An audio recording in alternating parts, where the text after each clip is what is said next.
بسم اللہ الرحمن الرحیم۔ السلام علیکم ورحمۃ اللہ وبرکاتہ۔ ناظرین گرامی، کیا آپ جانتے ہیں کہ پاکستان کی آزادی کے پیچھے ایک ایسا کون سا راز تھا کہ جس کی وجہ سے قائد اعظم محمد علی جناح رحمۃ اللہ علیہ کامیاب ہو گئے تھے؟ مزید آگے بڑھنے سے پہلے اگر آپ ہمارے چینل پر نئے ہیں تو سب سے پہلے ہمارے چینل کو سبسکرائب کر لیں۔ اگر ویڈیو اچھی لگے تو لائک اور شیئر بھی ضرور کیجیے۔ تو ناظرین گرامی، قائد اعظم محمد علی جناح رحمۃ اللہ علیہ جنہوں نے ایک الگ ریاست کے قیام کے لیے دن رات کوشش کی، وہ چاہتے تھے کہ مسلمانوں کی ایک الگ ریاست ہو جہاں وہ اپنے مذہب کے اصولوں کے مطابق زندگی بسر کر سکیں۔ آخرکار قائد اعظم محمد علی جناح رحمۃ اللہ علیہ ایک الگ ریاست کے حصول کے لیے کامیاب ہو گئے، اور ان کی اس کامیابی کے پیچھے ایک گہرا راز ہے، یعنی درود شریف ہے۔ قائد اعظم رحمۃ اللہ علیہ پاک صلی اللہ علیہ وآلہ وسلم کی ذات مبارکہ پر کثرت سے درود و سلام پڑھتے تھے۔ ان کا خیال تھا کہ درود شریف ایک ایسی عبادت ہے کہ جس کے بغیر انسان کو کبھی بھی کامیابی نہیں مل سکتی، اور یہی چیز قائد اعظم رحمۃ اللہ علیہ کی کامیابی کا ذریعہ بن گئی۔ 1934 کی بات ہے کہ جب قائد اعظم رحمۃ اللہ علیہ لندن میں مقیم تھے، ایک رات وہ سو رہے تھے کہ ان کا پلنگ ہلنے لگا۔ قائد اعظم رحمۃ اللہ علیہ نے اٹھ کر دیکھا تو کوئی بھی نہیں تھا۔ دوسری مرتبہ پھر ایسا ہوا تو انہوں نے یہ خیال کیا کہ شاید زلزلہ آیا ہو۔ قائد اعظم پلنگ سے اٹھ کر باہر دیکھتے ہیں لیکن باہر ایسا کچھ بھی نہیں تھا۔ تیسری مرتبہ پھر ایسا ہوا۔ قائد اعظم رحمۃ اللہ علیہ فرماتے ہیں کہ جب تیسری دفعہ ایسا ہوا تو میں نے یہ دیکھا کہ میرے کمرے میں ایک شخص کھڑا ہے۔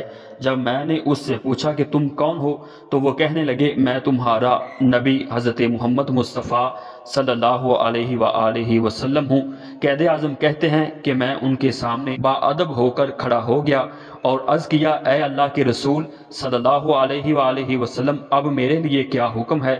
تو آپ نے فرمایا کہ اب تم برصغیر جاؤ اور وہاں جا کر اپنی کوشش اور جدوجہد جاری رکھو، وہاں کے مسلمانوں کو اب تمہاری اشد ضرورت ہے۔ تو ناظرین قدر اس کے بعد قائد اعظم رحمۃ اللہ علیہ فوری طور پر لندن سے ممبئی آ گئے۔ جب وہ ممبئی پہنچے تو وہاں ان کے دارینہ دوست مولانا شبیر احمد عثمانی ان سے ملے اور کہنے لگے کہ ہم بھی چاہتے تھے کہ آپ کو لندن سے یہاں برصغیر میں لے آئیں۔ تو قائد اعظم رحمۃ اللہ علیہ کہنے لگے میں یہاں خود نہیں آیا بلکہ مجھے یہاں اس سرزمین پر بھیجا گیا۔ میری ایک شرط ہے کہ تم یہ بات کسی کو نہ بتانا۔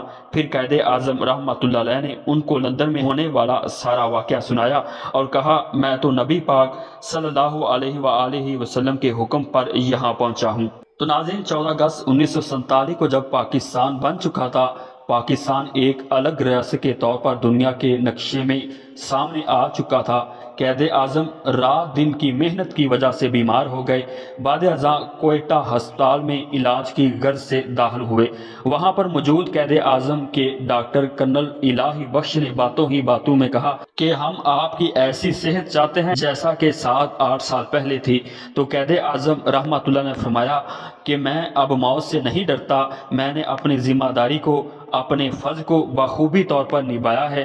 مجھ پر جو عوام کا فرض تھا میں نے اسے پایہ تکمیل تک پہنچا دیا ہے۔